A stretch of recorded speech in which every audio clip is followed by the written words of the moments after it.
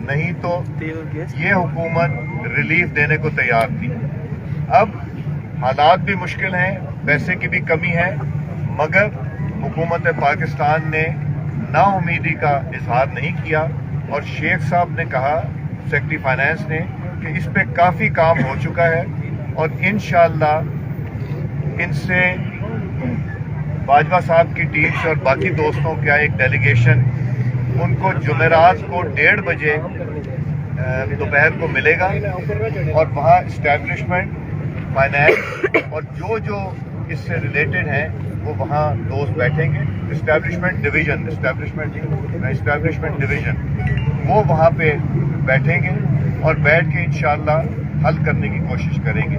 مگر میں یہ آپ کو بتا دوں کہ یہ نہ سوچیے گا کہ 100% ڈیمانڈ ہو جائے گی. انشاءاللہ وہ ہوگا جس میں ملک کی بھی بہتری ہو, آپ کی بھی بہتری ہو, اور جو جائز ہو سکے گا ان حالات میں وہ ضرور وہ کرنے کی کوشش کریں گے. اور میں پھر سے کہتا ہوں کہ نیک نیتی سے کریں گے, آپ بھی نیک نیتی سے نیگوسیشن میں بیٹھیے گا اور اس کا انشاءاللہ فیصلہ کر کے اٹھیے گا. مجھے جو دوست ملنے آئے تھے اس میں پنجاب کے, کے پی کے, منڈی بھاؤدی سے, گجرات سے, دیر سے, اور جو دوست آئے تھے ان سے بھی ملاقات ہوئی. اور ایک مجھے خط لکھا ہے سیکرٹری فائنانس حامد یعقوب شیخ صاحب نے, جس میں انہوں نے یہ کہا ہے, کمٹ کیا ہے کہ وہ جمعرات کو 1:30 بجے انشاءاللہ یہ میٹنگ منعقد کریں گے, اور وہ باجوہ صاحب تک خط پہنچ گیا ہے, اس کی کاپی آ گئی.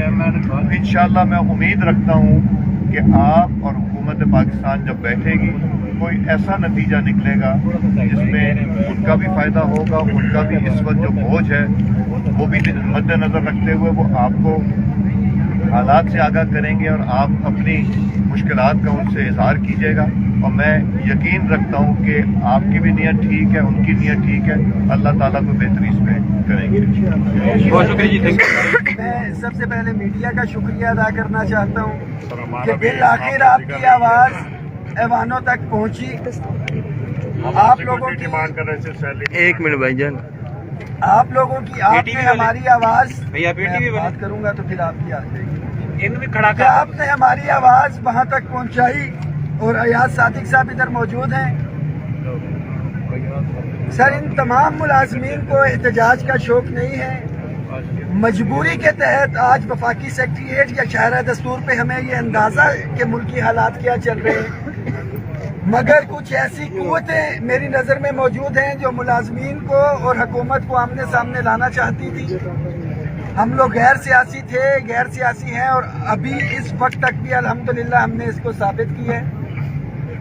ہم یہ سمجھتے ہیں کہ ملازمین کے مسائل مذاکرات کی ٹیبل پر حل ہونے چاہیے, مگر ایک روایت ڈال دی گئی ہے کہ یہ دھرنوں کی طرف سے ہونے.